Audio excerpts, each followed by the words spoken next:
എല്ലാവർക്കും നമസ്കാരം. ചോദ്യം അത് ചോദിക്കുക തന്നെ വേണം എന്ന് പറഞ്ഞ് തുടങ്ങുന്നത് എന്തുകൊണ്ടാണ് എന്ന് ചോദിച്ചാൽ, പ്രശാന്ത് നായർ IAS എന്ന് പറയുന്ന വ്യക്തി സിസ്റ്റം ഔട്ട് കംപ്ലീറ്റ് എന്ന് പറഞ്ഞ ഒരു പുസ്തകം ഇറക്കിയിട്ടുണ്ട്. ആ പുസ്തകത്തിനകത്ത് അയാൾ പൊതുജനത്തിൻ്റെ ഭാഗത്ത് നിൽക്കുകയും നിയമത്തിൻ്റെ ഭാഗത്ത് നിൽക്കുകയും ചെയ്യുന്നതുകൊണ്ട് ഗവൺമെൻറ്റിന് അയാളെ കണ്ടുകൂടാ. ഗവൺമെൻറ് അങ്ങേരെ വെച്ചങ്ങ് മാറ്റി നിർത്തിയേക്കുക. ജനത്തിന് വേണ്ടി വല്ലതും ചെയ്യാനാണെങ്കിൽ നീ ഒന്നും ഇങ്ങോട്ട് പോരണ്ട. നമ്മുടെ ഗവൺമെൻറ്റിൻ്റെ നയവാ. ഞങ്ങൾ അധികാരവർഗത്തിന് വല്ലതും കിട്ടുന്ന കേസാണെ മാത്രം നിന്നച്ചാൽ മതി, ആ കൂട്ടത്തിൽ കൂടി നിൽക്കുന്നില്ലെങ്കിൽ നിൻ്റെ ഒന്നും ഒരു കോളും വേണ്ട. നമ്മുടെ ഗവൺമെൻറ്റിൻ്റെ നയമായത്. അന്നേരം അദ്ദേഹത്തിൻ്റെ പുസ്തകത്തിൽ, ഈ പുസ്തകത്തിൽ അദ്ദേഹം ഒരു കഥ പറഞ്ഞിട്ടുണ്ട്, ഒരു ഉപമ. തിരുവനന്തപുരത്ത് സൂവിൽ നിന്ന്, മൃഗശാലയിൽ നിന്ന് 2 സിംഹങ്ങൾ ചാടി. ഒരുത്തൻ എന്നാ കാണിച്ചു, നേരെ പാളയം മാർക്കറ്റിലോട്ട് പോയി. അവിടെ ചെന്നപ്പോഴേ ആൾക്കാർ അറിഞ്ഞു, അവനെ പിടിച്ച് തിരിച്ച് മൃഗശാലയിലിട്ടു. മറ്റവൻ അങ്ങോട്ട് പോയില്ല. മറ്റവൻ വേറൊരു വഴിക്ക് സെക്രട്ടേറിയറ്റിൻ്റെ റെക്കോർഡ്സ് ഇരിക്കുന്ന റൂമിലോട്ട് കയറി. അവൻ അവിടെ ഇരുന്നിട്ട് ഒതുക്കത്തിൽ ഓരോരുത്തർ വന്നു, നല്ല വണ്ണമുള്ളവനും നീളമുള്ളവനൊക്കെ ഇതിനകത്ത് കയറിയവനെയൊക്കെ ഓരോരുത്തനെ ഓരോ ദിവസം പിടിച്ച് തിന്നു. ആരും അറിഞ്ഞില്ല. അങ്ങനെ ദിവസങ്ങളോളം ഈ ഒരു സിംഹത്തിനെ നാട്ടുകാർ തപ്പി നടന്നു. പക്ഷേ സിംഹം ഒരു ദിവസം ഒരു അബദ്ധം പറ്റി, ഒരു പിയൂണിനെ പിടിച്ച് തിന്നു. അതായത് ഈ സെക്രട്ടേറിയറ്റിലെ ജോലിക്കാർക്ക് ചായയും അണ്ടിപ്പരിപ്പും സ്നാക്സും ഒക്കെ കൊടുക്കുന്ന പിയൂണാണ്. ഈ പിയൂണിനെ പിടിച്ച് തിന്ന് കഴിഞ്ഞപ്പോഴത്തേനും ചായ അണ്ടിപ്പരിപ്പും കിട്ടുകയില്ല എന്നുള്ള സംവിധാനം ഉണ്ടായി. അങ്ങനെ ചായ അണ്ടിപ്പരിപ്പും കിട്ടുകയില്ല എന്നുള്ള സംവിധാനം ഉണ്ടായപ്പോൾ നമ്മുടെ സിസ്റ്റം ഉണർന്നു. എന്തിയേ, പിയൂൺ എന്തിയേ, ചായ എന്തിയേ, അണ്ടി എന്തിയേ, പരിപ്പ് എന്തിയേ എന്ന് ചോദിച്ച് സിസ്റ്റം അങ്ങ് ഉണർന്നു കഴിഞ്ഞപ്പോഴത്തേനും അന്വേഷിച്ച് പിടിച്ചു. വന്ന് നോക്കിയപ്പം സിംഹം അവിടെ നിൽപ്പുണ്ട്. ഉടനെ ഇവനെ പിടിച്ച് തിരിച്ച് കാഴ്ചബംഗ്ലാവിലേക്ക് കൊണ്ടുപോയി. അപ്പോൾ 2 സിംഹങ്ങളും ചോദിച്ചു, നീ എവിടെയായിരുന്നു എന്ന് അങ്ങോട്ടും ഇങ്ങോട്ടും സംസാരം പറഞ്ഞപ്പം ഈ രണ്ടാമത്തെ സിംഹം പറഞ്ഞു, ഒരബദ്ധം പറ്റി.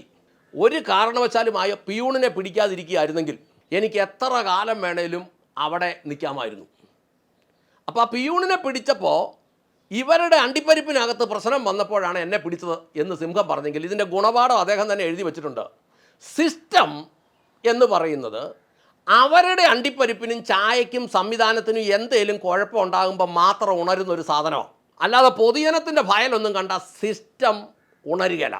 ഞാൻ ഇത് പറഞ്ഞത് എന്തുകൊണ്ടാണെന്ന് ചോദിച്ചാൽ, നമ്മുടെ ആളുകൾക്ക് ഇപ്പോൾ എല്ലാവർക്കും അറിയാം കാണിക്കുന്ന മുഴുവൻ തെണ്ടിത്തരമെന്ന്.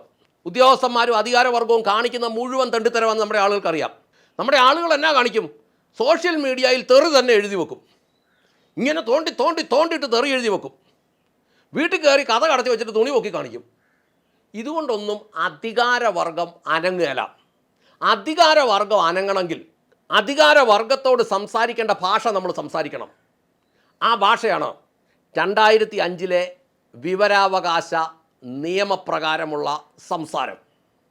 അതെങ്ങനെയാണ് ചെയ്യേണ്ടതെന്ന് ചോദിച്ചാൽ, ഒരു വെള്ളപ്പേപ്പർ എടുക്കുക, സൈഡ് അങ്ങ് മടക്കുക, മുകളിൽ എഴുതുക ഫ്രം ഇന്നത് നമ്മുടെ പേര്, അഡ്രസ്സ്, നമ്മുടെ പിൻകോഡ്, താഴെ നമ്മുടെ ഫോൺ നമ്പർ, അതിന് താഴെ to the public information officer.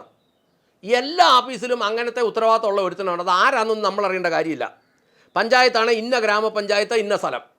എന്നിട്ട് താഴെ എഴുതുക വിവരാവകാശ നിയമപ്രകാരം ലഭിക്കേണ്ട വിവരങ്ങൾ. എന്നിട്ട് 1, 2, 3 ഇടുക. അത് നിങ്ങളുടെ ആവശ്യം എന്താണെന്ന് അങ്ങോട്ട് എഴുതുക. എഴുതി ഏറ്റവും താഴെ പേരും ഒപ്പും ഇടുക. ഇടതുവശത്ത് പ്ലേസും ഡേറ്റും ഇടുക. ഇതിൻ്റെ ഏറ്റവും മണ്ടൽ എഴുതി വെക്കുക 2005 വിവരാവകാശ നിയമപ്രകാരം ലഭിക്കേണ്ട വിവരങ്ങൾ.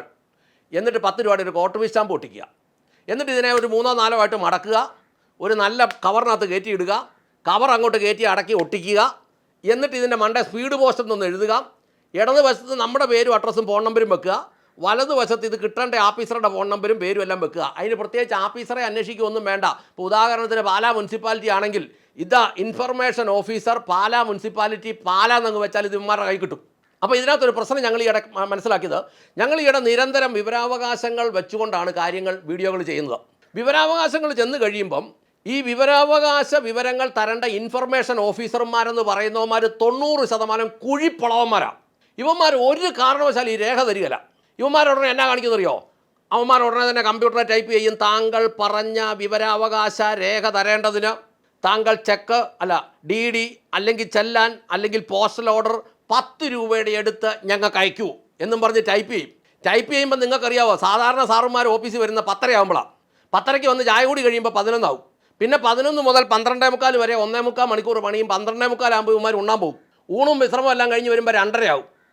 അപ്പോൾ ആകെ മൊത്തം ഒരു 3 മണിക്കൂറോ 3.5 മണിക്കൂറോ മാക്സിമം 4 മണിക്കൂറോ ഇവന്മാർ ജോലി ചെയ്യുള്ളൂ. ഈ 4 മണിക്കൂർ ജോലി ചെയ്യുന്നതിന് ദിവസം 3000 രൂപ ശമ്പളമുണ്ട്. 3000-ന് മുകളിൽ. ഈ 3000-ന് മുകളിൽ ശമ്പളം ഉള്ളവന് 1 മണിക്കൂർ അങ്ങോട്ട് മാറ്റി വെക്കുമ്പം ഏതാണ്ട് 750 രൂപ 800 രൂപ ഇവൻ്റെ ശമ്പളം തന്നെയുണ്ട്. ഈ ശമ്പള സമയം എടുത്ത് ഇവനിത് മടക്കി കഴിഞ്ഞ് 1 രൂപയുടെ ഒരു കവറിലോട്ട് ഇതങ്ങ് ഇടും. എന്നിട്ട് 3 രൂപയുടെ ഒരു സ്റ്റാമ്പ് ഒട്ടിക്കും. എന്നിട്ട് നമുക്ക് ഇങ്ങോട്ട് അയച്ചു തരും. എന്നാണെന്നറിയോ? 10 രൂപയുടെ പോസ്റ്റൽ ഓർഡർ അയക്കാൻ. ചെറ്റത്തരമല്ലേ? എന്നാൽ മാന്യമായിട്ട് ഈ പണി കാണിക്കുമ്പം ഇത് ഇത്രയും പൈസ നമ്മുടെ ശമ്പളം എടുത്താൽ നമ്മുടെ പൈസ എടുത്തു വെച്ചിട്ട് ഇവന് ഈ ശമ്പളം എടുക്കുന്നത് ആണല്ലോ. ഈ ശമ്പളത്തിനകത്തുനിന്ന് ഏതാണ്ട് ഈ 1 മണിക്കൂർ നേരം കൊണ്ട് വേണം ഇതൊന്ന് വായിച്ച് മനസ്സിലാക്കിയിട്ട് ഇതിന് മറുപടി ടൈപ്പ് ചെയ്ത് അതെടുത്ത് അത് പിന്നെ വേറൊരു കവറിനകത്തിട്ട് കവറിന് വിലയുണ്ട്, സ്റ്റാമ്പിന് വിലയുണ്ട്.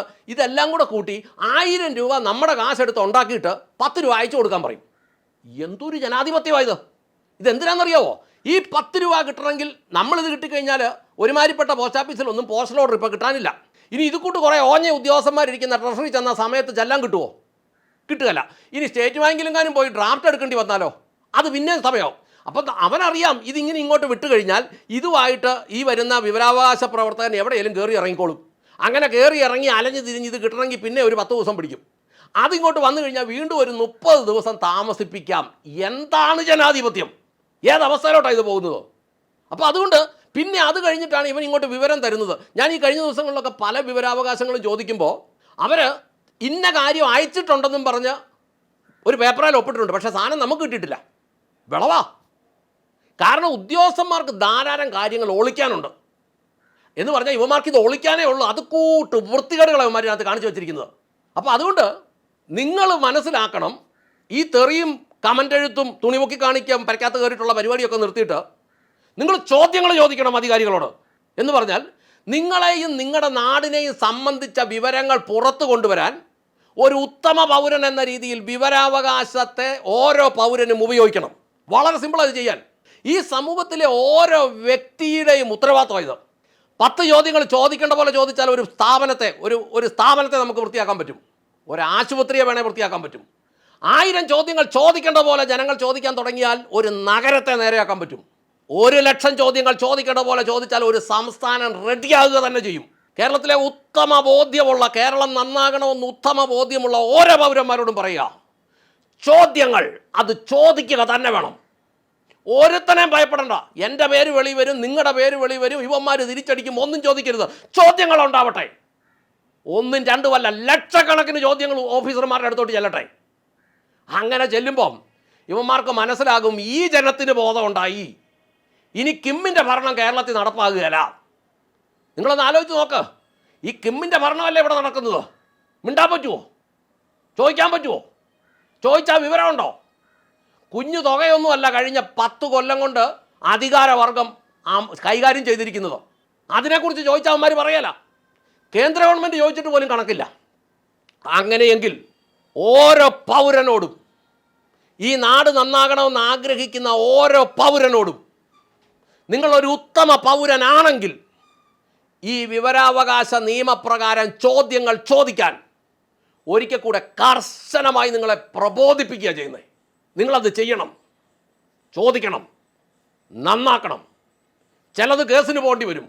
പോകേണ്ടി വന്നാൽ പോകണം.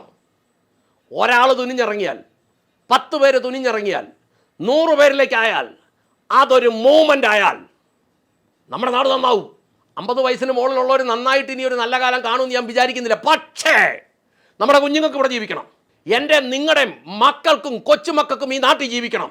അതിനുവേണ്ടി ചോദ്യങ്ങൾ ചോദിക്കുക തന്നെ വേണം എന്ന് ഓർമ്മിപ്പിച്ചുകൊണ്ട് നിർത്തട്ടെ. നന്ദി, നമസ്കാരം.